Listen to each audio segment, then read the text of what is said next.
Marilah kita melihat apa yang telah dikaruniakan Tuhan kepada kita, supaya kita penuh dengan ucapan syukur, dan apa pula yang dikehendaki Tuhan daripada kita, supaya pada tahun ini 1998 ini kita betul-betul sampai kepada panggilan Tuhan yang begitu indah dalam hidup kita. Mari kita sadari sebentar, saudaraku, keadaan kita pada tahun 1997.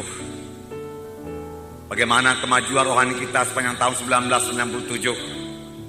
Biar dengan jujur kita mengaku kepada Tuhan, supaya Tuhan boleh membentuk kita, supaya pada tahun 1998 ini kita boleh bertumbuh dengan baik dalam Tuhan dan sampai kepada maksud dan kehendak Tuhan. Tuhan menghendaki semua anak-anaknya bertumbuh. Tuhan menghendaki semua anak-anaknya berbuah. Tuhan menghendaki semua anak-anaknya sampai kepada panggilan Tuhan, maksud Tuhan di dalam hidupnya. Saudara, mari kita membaca dalam 2 Petrus 1 ayat 3 sampai 7. 2 Petrus pasal 1 ayat 3 sampai 7. Dari sini kita melihat apa yang perlu kita kejar. Bahkan firman Tuhan berkata kita harus mengejarnya dengan bersungguh-sungguh. Tidak dengan separuh-separuh hati, tapi dengan bersungguh-sungguh kita mengejar maksud Tuhan ini supaya jadi kepada kita. Di dalam 2 Petrus 1 ayat 3 sampai 7. 2 Petrus pasal 1 ayat 3 sampai 7. Karena kuasa ilahinya telah menganugerahkan kepada kita segala sesuatu yang berguna untuk hidup yang saleh, oleh pengenalan kita akan Dia yang telah memanggil kita oleh kuasanya yang mulia dan ajaib. Dengan jalan itu Ia telah menganugerahkan kepada kita janji-janji yang berharga dan yang sangat besar, supaya olehnya kamu boleh mengambil bahagian dalam kodrat ilahi dan luput dari hawa nafsu duniawi yang membinasakan dunia. Justru karena itu kamu harus dengan sungguh-sungguh berusaha untuk menambahkan kepada imanmu kebajikan, dan kepada kebajikan pengetahuan, dan kepada pengetahuan penguasaan diri, dan kepada penguasaan diri ketekunan, dan kepada ketekunan kesalehan, dan kepada kesalehan kasih akan saudara-saudara, dan kepada kasih akan saudara-saudara kasih akan semua orang. Jadi inilah yang dikehendaki Tuhan, supaya kita capai. Semua kita bisa mencapainya. Karena ini dicapai bukan dengan kekuatan kita, tetapi dengan kesadaran kita. Lalu dengan bersungguh-sungguh kita mohon kepada Tuhan. Di sini dikatakan, justru karena itu kamu harus dengan sungguh-sungguh berusaha. Sungguh-sungguh berusaha. Sungguh-sungguh berusaha. Semua kita harus sungguh-sungguh berusaha secara rohani untuk bertumbuh dalam Tuhan. Tuhan tidak mengendaki usaha yang separuh-separuh hati, yang setengah-setengah hati, tidak. Tetapi Tuhan minta kita supaya kita semua bersungguh-sungguh berusaha untuk bertumbuh dalam Tuhan, untuk mencapai apa yang dikatakan Tuhan tadi, supaya bertambah-tambah dalam iman, bersungguh-sungguh berusaha supaya iman kita itu bertambah lagi dengan kebajikan atau kebaikan. Kita harus bersungguh-sungguh berusaha. Jadi ada bahagian kita yang bersungguh-sungguh berusaha untuk mencapai hal-hal tersebut. Bukan otomatis saja itu jadi kepada kita. Dengan kata lain, kalau kita tidak bersungguh-sungguh berusaha, apa yang dituliskan ini, hal-hal yang dikatakan Tuhan ini tidak jadi kepada kita. Ada bahagian kita yaitu bekerja dengan sungguh-sungguh, bekerja secara rohani, menyadari keadaan kita secara rohani, lalu kita merindukan sungguh-sungguh, misalnya supaya iman kita bertambah-tambah, supaya kebaikan kita bertambah-tambah, supaya ketekunan kita bertambah-tambah, supaya hikmat kita bertambah-tambah, supaya kasih kita bertambah-tambah, kesalehan kita bertambah-tambah. Kita harus bersungguh-sungguh berusaha, bersungguh-sungguh berusaha. Bagaimanakah bersungguh-sungguh berusaha? Bersungguh-sungguh berusaha yaitu dengan menyangkali diri kita, sehingga bukan kehendak kita, bukan kehendak saya, tapi kehendak Tuhan yang jadi. Roh Kudus mau memimpinkan kita. Misalnya Roh Kudus berkata, berdoa anakku, kita harus berdoa dengan menyangkali keinginan kita yang misalnya mau jalan-jalan, yang misalnya mau bermalas-malas. Kalau kita bersungguh-sungguh, maka kita tolak kemalasan kita itu, kita ikut apa yang dikatakan oleh Roh Tuhan. Kita sungguh-sungguh membaca firman Tuhan, belajar firman Tuhan, maka iman kita akan bertambah. Sebab firman Tuhan berkata, iman datang daripada mendengarkan firman Tuhan. Jadi marilah saudaraku, sepanjang tahun 1998 ini kita bersungguh-sungguh berusaha. Bersungguh-sungguh berusaha. Semua kita bersungguh-sungguh berusaha. Di sini ayat 3 tadi berkata, karena kuasa ilahinya telah menganugerahkan kepada kita segala sesuatu yang berguna bagi hidup yang saleh. Kuasa ilahinya telah menganugerahkan kepada kita segala sesuatu yang perlu untuk hidup yang saleh. Apakah yang telah dikaruniakan Tuhan kepada kita? Mari kita lihat supaya kita bersyukur kepada Tuhan.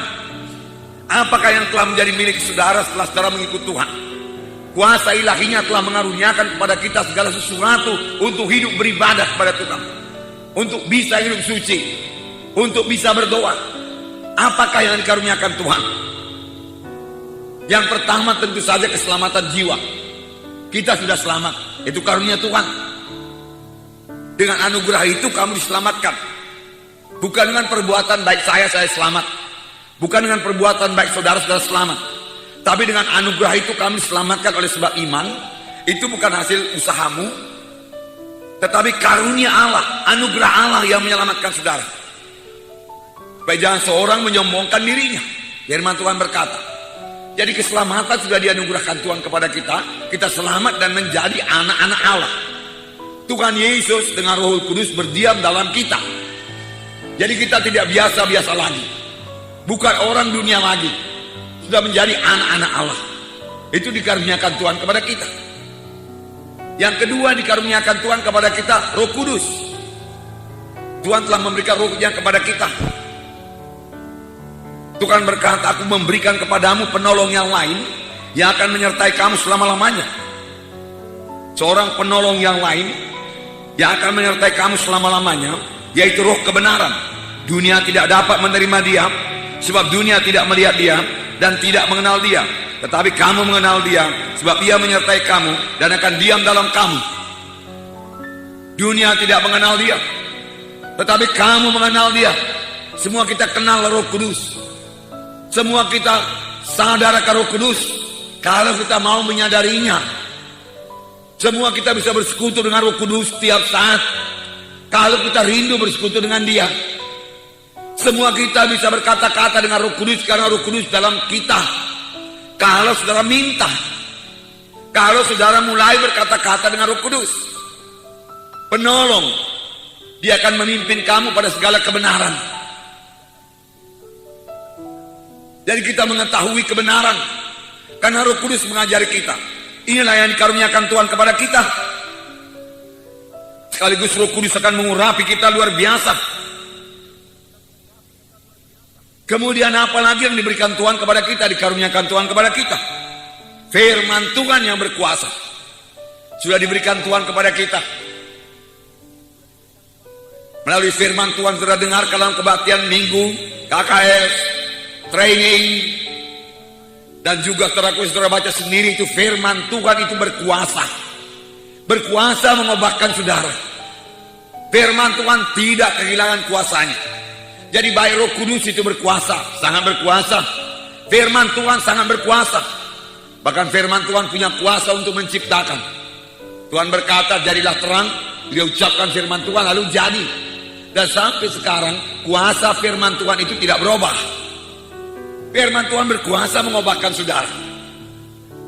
Dalam Yeremia 23:29, saya membacakan pada saudara. Yeremia 23:29. Saya membaca Yeremia 23:29. Bukankah firmanku seperti api, demikianlah firman Tuhan, dan seperti palu yang menghancurkan bukit batu. Sekali lagi, bukankah firmanku seperti api, demikianlah firman Tuhan, dan seperti palu yang menghancurkan bukit batu.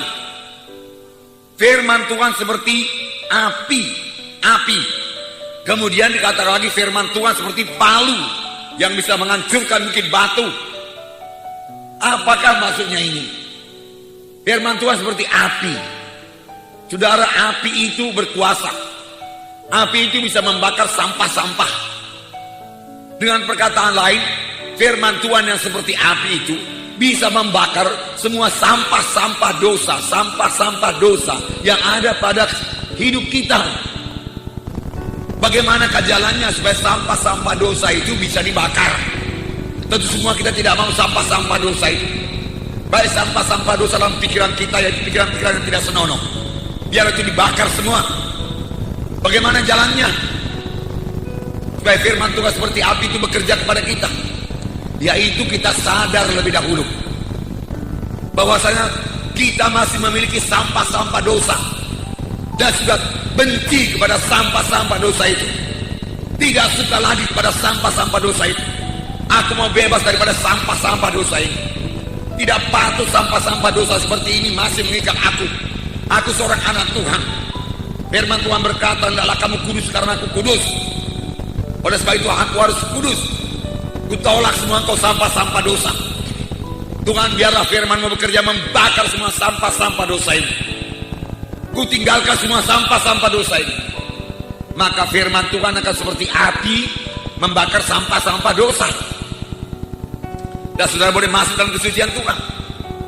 Kemudian dikatakan juga firman Tuhan seperti palu godam yang menghancurkan bukit batu. Batu-batu yang keras bisa dihancurkan oleh firman Tuhan.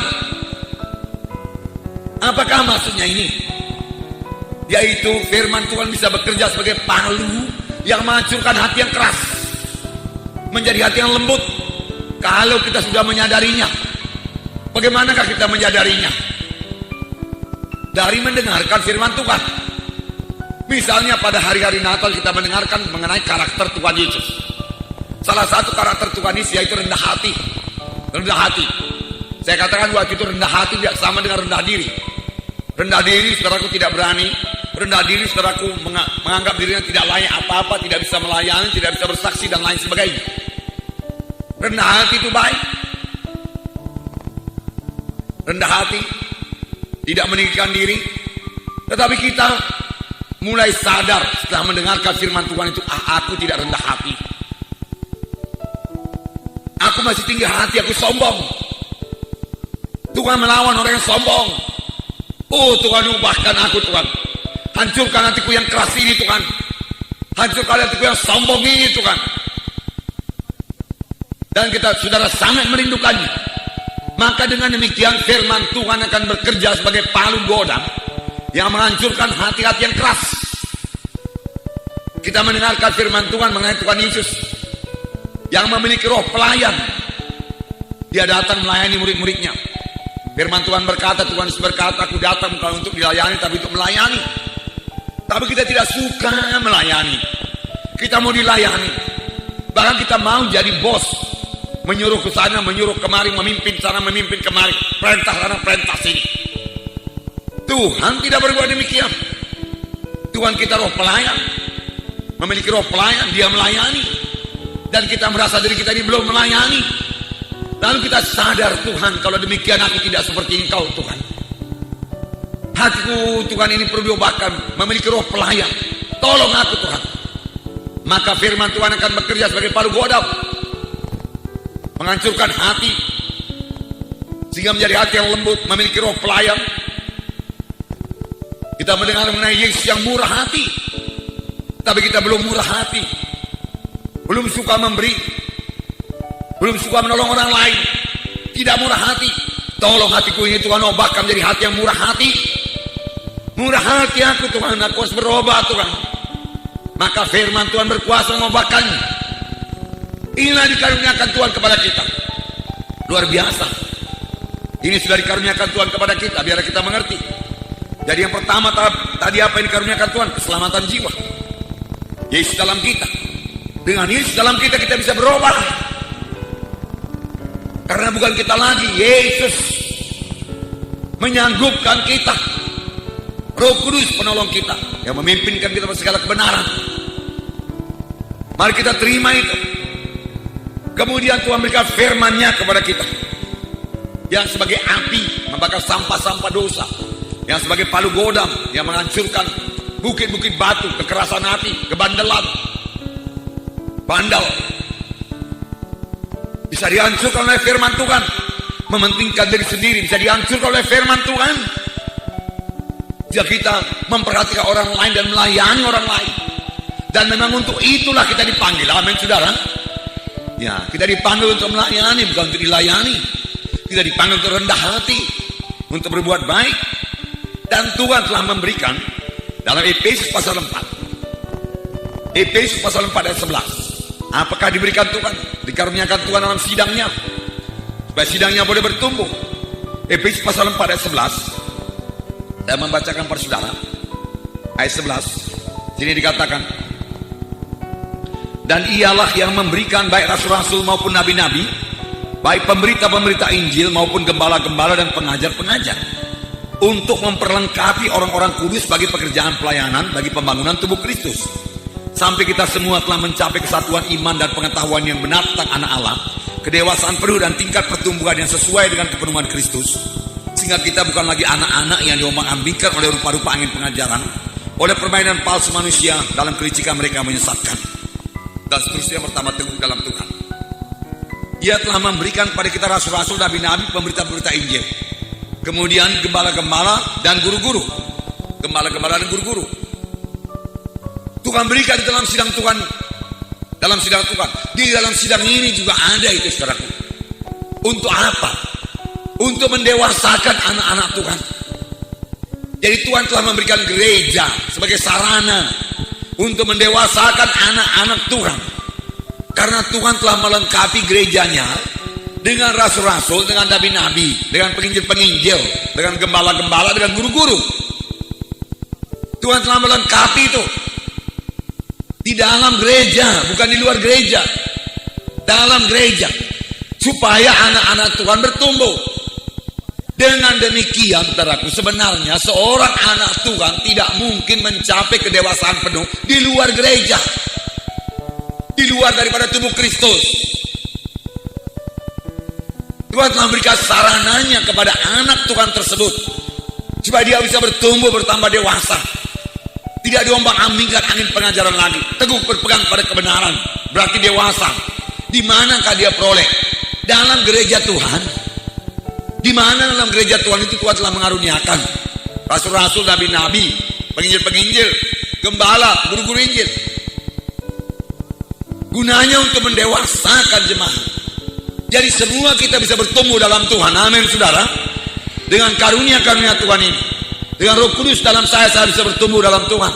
Dengan firman Tuhan dalam saya bisa bertumbuh. Itu makanan rohani saya sekaligus mengobatkan saya, karena firman Tuhan punya kuasa mengobatkan, menciptakan apa yang tidak ada menjadi ada dengan firman Tuhan.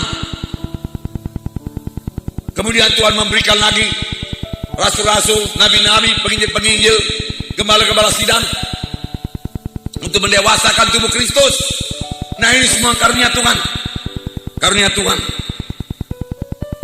Biarlah kita terima. Tujuannya di sini dikatakan tadi dalam 2 Petrus, tujuannya yaitu supaya kamu memiliki satu hidup yang saleh, satu hidup yang beribadah kepada Tuhan. Dalam 2 Petrus pasal 1 ayat 1, karena kuasa ilahinya telah menganugerahkan kepada kita segala sesuatu yang berguna untuk hidup yang saleh, hidup yang saleh, hidup yang saleh, hidup yang suci. Apa, saudaraku? Hidup yang suci. Hidup yang saleh itu hidup yang suci. Tuhan memanggil kita kepada satu hidup yang suci. Sesudah selamat kita harus menjalani satu hidup yang suci. Berubah hidup kita itu. Tidak bisa sesudah kita selamat kita mau hidup seperti yang dulu lagi, dalam kehendak daging dan hawa nafsu. Tidak bisa. Sesudah disembuhkan Tuhan, kesehatan itu bukan untuk berbuat dosa lagi, tetapi untuk mempermuliakan Tuhan dengan tubuh ini, untuk mengerjakan pekerjaan Tuhan. Sesudah pikiran kita ini diterangkan Tuhan, marilah pakai untuk mengingat firman Tuhan, untuk memberitakan firman Tuhan, menggenapkan amanat agung dalam hidup kita. Jangan lagi memikirkan perkara yang sia-sia. Lepaskan itu semuanya. Mari masuk dalam satu hidup yang saleh, hidup yang suci. Sanggupkah kita? Sanggupkah saya? Saudara berkata, sanggup. Mengapa sanggup? Karena ada Yesus dalam saya, Yesus dalam saudara, Roh Kudus dalam saya, Roh Kudus dalam saudara, yang menyanggupkan saudara untuk hidup suci, bahkan untuk hidup berkuasa, bahkan untuk hidup berkemenangan. Tuhan telah sanggupkan. Firman Tuhan berkata, hendaklah kamu kudus karena aku kudus. Sebenarnya diambil daripada perjanjian lama kepada umat Israel. Tuhan memperkenalkan dirinya, aku Tuhan yang kudus, oleh sebab itu hendaklah kamu kudus karena aku kudus. Tuhan menghendaki anak-anaknya suci. Walau bagaimana saudaraku dosa di luar, kegelapan di luar, kenajisan di luar, yang akan terus bertambah-tambah. Sebagai anak-anak Tuhan kita tidak bisa ikut-ikutan kepada mereka. Kita tidak bisa dicamirkan oleh mereka itu. Kita harus suci. Kita harus suci supaya kita bisa berdoa kepada Tuhan. Setiap anak Tuhan sanggup hidup suci karena dia bukan hamba dosa lagi, tetapi telah menjadi hamba kebenaran. Dahulu saudaraku kita ini hamba dosa. Apakah maksudnya hamba dosa? Hamba dosa diperbudak oleh dosa. Dosa berkata, buat dosa. Kita jatuh kepada dosa. Ya. Kita diperintah oleh dosa itu. Karena hamba dosa. Tetapi firman Tuhan berkata, sekarang kamu bukan hamba dosa lagi, hamba kebenaran. Tetapi setan selalu menggoda, marilah, bikin dosa lah, bikin dosa lah, bikin dosa lah. Tetapi kita bisa melawannya dengan berkata tidak. Sama sebagaimana Yusuf berkata tidak kepada dosa. Tidak bisa. Saya anak Tuhan. Tidak bisa. Saya milik Tuhan. Saya harus hidup suci. Saya mau jadi pelayan Tuhan. Saya mau bersekutu dengan Tuhan. Tidak bisa, setan tidak bisa katakan. Roma 6 ayat 17 dan 18 mengatakan, kita sudah bebas daripada perhambaan dosa. Roma 6, 17, 18 saya bacakan. Tetapi syukurlah kepada Allah, dahulu memang kamu hamba dosa, tetapi sekarang kamu dengan segenap hati telah mentaati pengajaran yang telah diteruskan kepadamu. Kamu telah dimerdekakan dari dosa dan menjadi hamba kebenaran. Dahulu kamu hamba dosa, sekarang kamu hamba kebenaran. Dahulu saya hamba dosa, sekarang saya hamba kebenaran. Amin saudara. Mari kita katakan bersama-sama, dahulu saya hamba dosa, sekarang saya hamba kebenaran. Dahulu saya hamba dosa, sekarang saya hamba kebenaran. Maka sekarang ini dosa tidak berkuasa lagi atas saya. Saya berkata tidak kepada dosa. Saya tolak semua dosa supaya saya bisa hidup suci. Terima kasih Tuhan Yesus. Haleluya Tuhan. Haleluya. Puji Tuhan. Terima kasih Tuhan. Kami tidak hamba dosa lagi, kami hamba kebenaran Tuhan. Jadilah bagi semua anak-anak Tuhan hamba kebenaran. Hamba kebenaran. Jangan mau berbuat dosa lagi. Jangan mau berbuat dosa lagi. Tuhan Yesus dengan tegas berkata kepada seorang di Gadara yang telah dilepaskan daripada ikatan setan, mulai sekarang jangan berbuat dosa lagi, supaya kepadamu jangan terkena yang lebih parah lagi dari semula. Jangan berbuat dosa lagi. Jangan mengira kalau tidak berbuat dosa sudah hilang kesenangan. Kesenangan tidak terdapat dalam dosa. Kepahitan, hukuman terdapat dalam dosa. Kesenangan terdapat dalam mematuhi firman Tuhan. Amin saudara. Kesenangan yang sejati didapati dengan hidup suci. Amin. Sukacita yang sejati, damai yang sejati diperoleh dengan hidup suci. Amin saudara. Nah laksanakanlah itu saudara. Itu kehendak Tuhan saudara.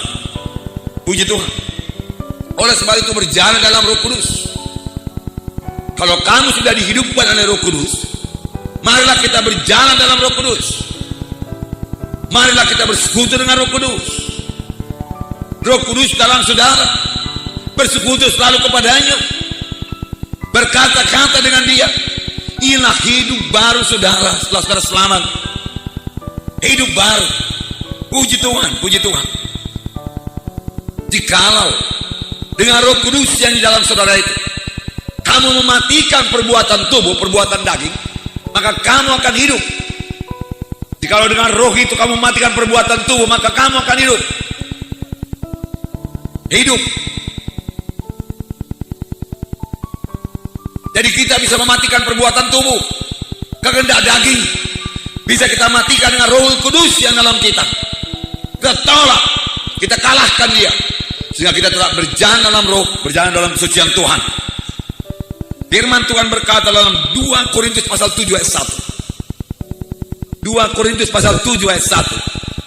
Jadi dikatakan, saudara-saudaraku yang kekasih, karena kita sekarang memiliki janji-janji itu, marilah kita menyucikan diri kita dari semua pencemaran jasmani dan rohani, dan dengan demikian menyempurnakan kekudusan kita dalam takut akan Allah. Mari sucikan diri kita dari semua pencemaran jasmani dan pencemaran rohani, dengan demikian menyempurnakan kekudusan kita. Ini kehendak Tuhan. Mari kita sucikan diri kita dari semua pencemaran jasmani, pencemaran rohani. Bersih suci di hadapan Tuhan, dan sempurnakan terus sampai bertambah hari bertambah serupa dengan Yesus. Ini kehendak Tuhan. Nah, ayat 4 berkata dalam 2 Petrus pasal 1 ayat 4, saya bacakan kepada saudara. Dengan jalan itu Ia telah menganugerahkan kepada kita janji-janji yang berharga dan yang sangat besar.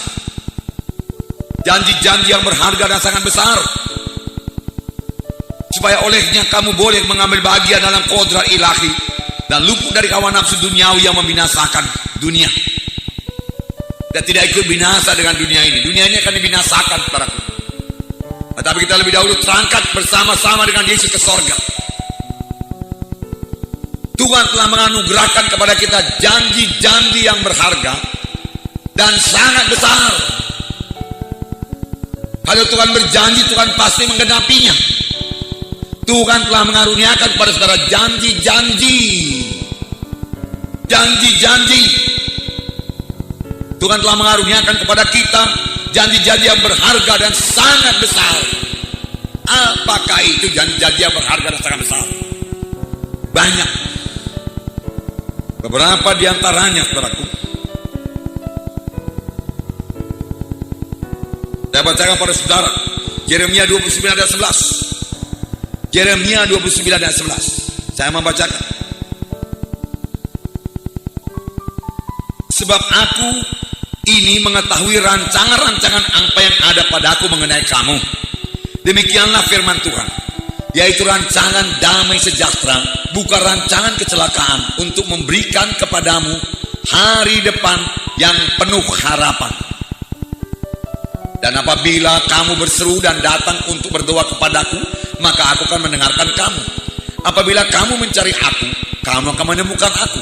Apabila kamu menanyakan aku dengan segenap hati. Di sini dikatakan, aku mempunyai rancangan-rancangan padamu untuk hidupmu.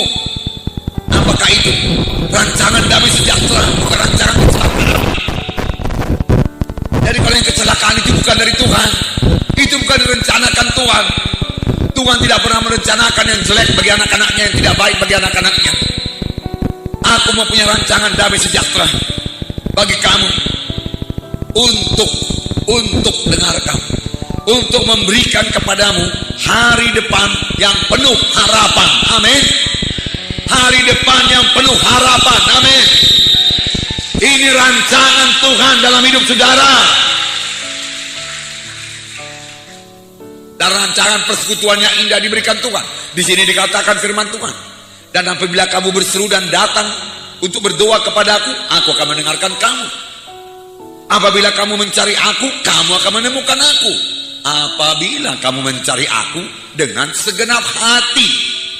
Selalu, saudaraku, firman Tuhan bersungguh-sungguh. Selalu firman Tuhan mengatakan untuk bersungguh-sungguh dengan segenap hati.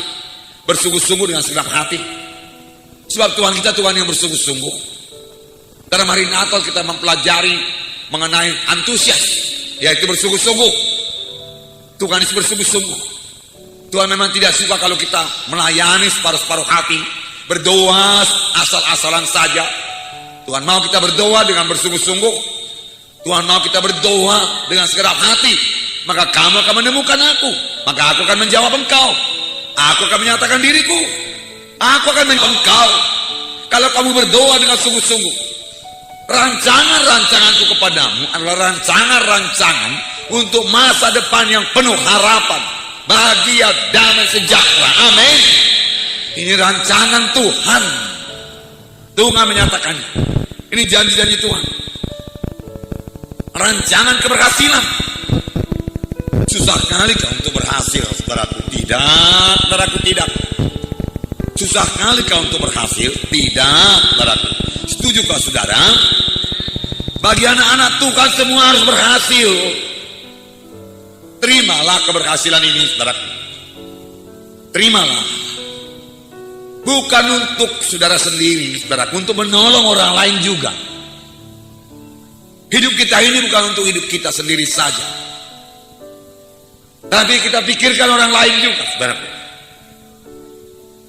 Banyak jiwa-jiwa butuh pertolongan. Bukan pertolongan materi terutama, saudaraku. Pertolongan rohani supaya mereka selamat. Seharusnya, saudara, sangatlah luar biasa keselamatan terjadi dalam kota Medan ini, karena sekitar 7.000 orang anak-anak Tuhan di GKI ini bisa bersaksi. Kalau semua kita bersaksi, alangkah luar biasanya hasilnya. Oleh sebab itu, marilah jadi orang rohani yang memang suka akan pekerjaan-pekerjaan rohani, suka akan perkara-perkara rohani, suka mengerjakan pekerjaan Tuhan. Saudara memang belum diutus, saudaraku, tidak diutus ya ke daerah-daerah yang lain yang belum mendengarkan Injil Tuhan. Memang kita bermaksud, saudaraku, untuk bergerak. Amin, saudara. Ya, tetapi di kota Medan ini sendiri masih banyak sekali pelayanan. Banyak pelayanan. Saudara sudah melihat gerakan-gerakan musuh untuk menghalangi jiwa-jiwa kepada keselamatan.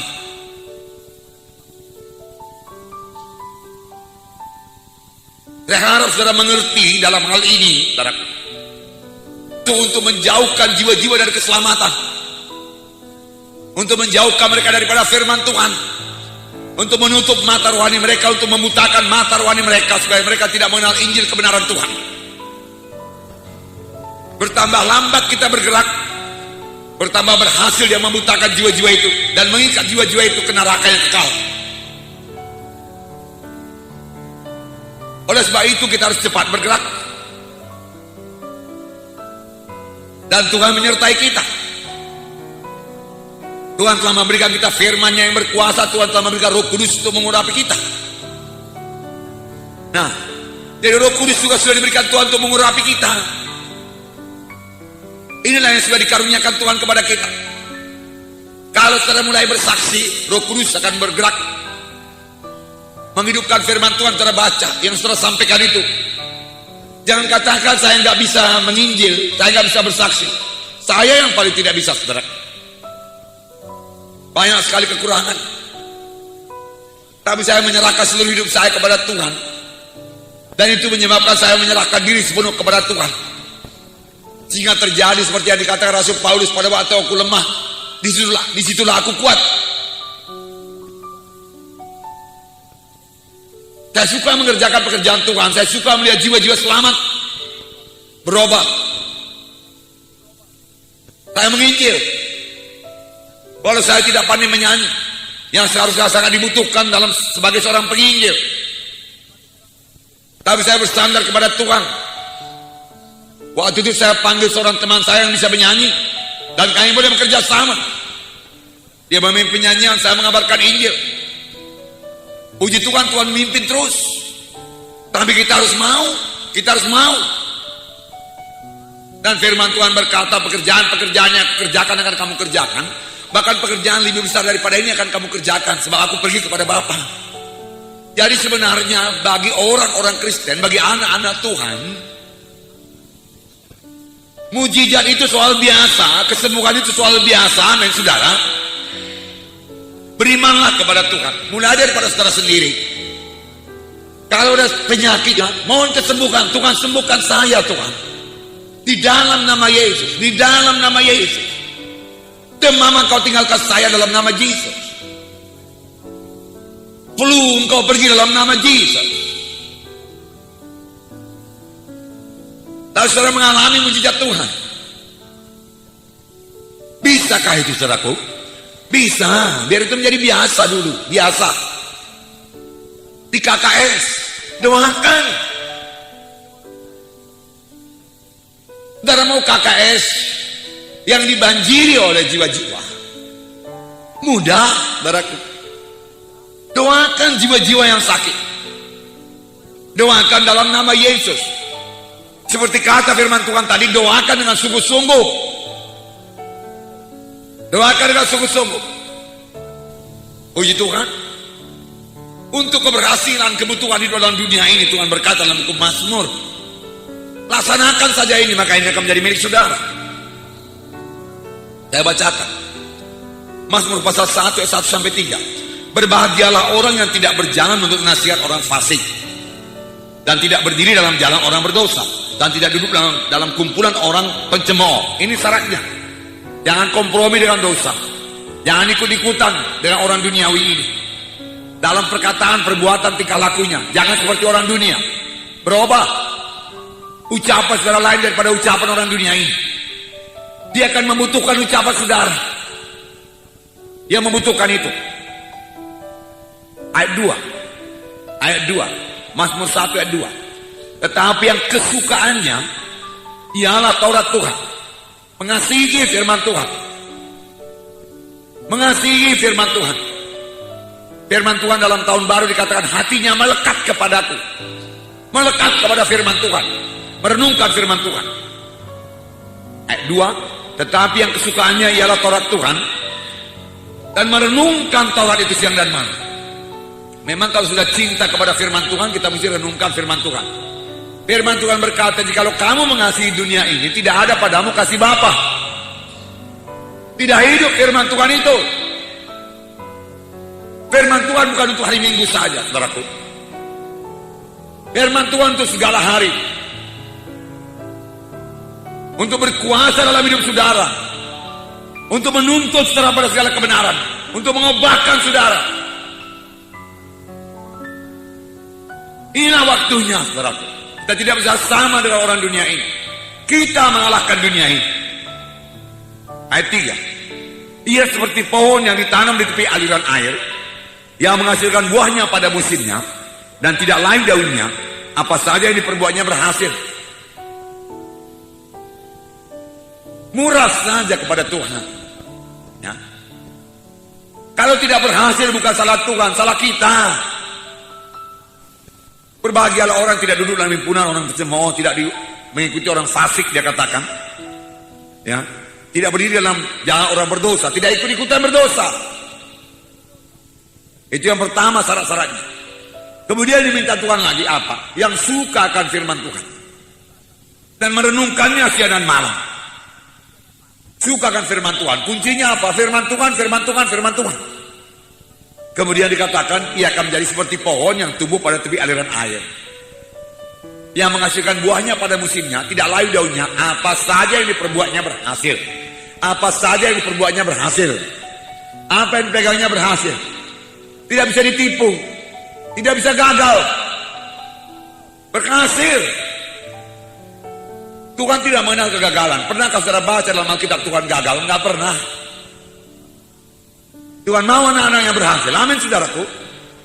Ini janji Tuhan kepada kita. Janji-janji yang indah. Berhasilan, kuasa dan urapan, kesembuhan Tuhan janjikan. Oleh bulu-bulu Yesus engkau sudah sembuh. Bagaimana menerima? Terimalah dengan iman. Nanti saya terangkan. Buku Mazmur 107 berkata, ada orang yang sudah sampai pada pintu kubur, udah mau mati, tapi dia berseru kepada Tuhan, Yesus tolong aku. Firman Tuhan berkata, disampaikannya firman-Nya dan disembuhkannya mereka itu. Biarlah mereka bersyukur kepada Tuhan, biarlah mereka memberikan korban syukurnya kepada Tuhan dan menceritakan perbuatan-perbuatan Tuhan yang ajaib. Ceritakan kesembuhan saudara, saksikan kesembuhan saudara.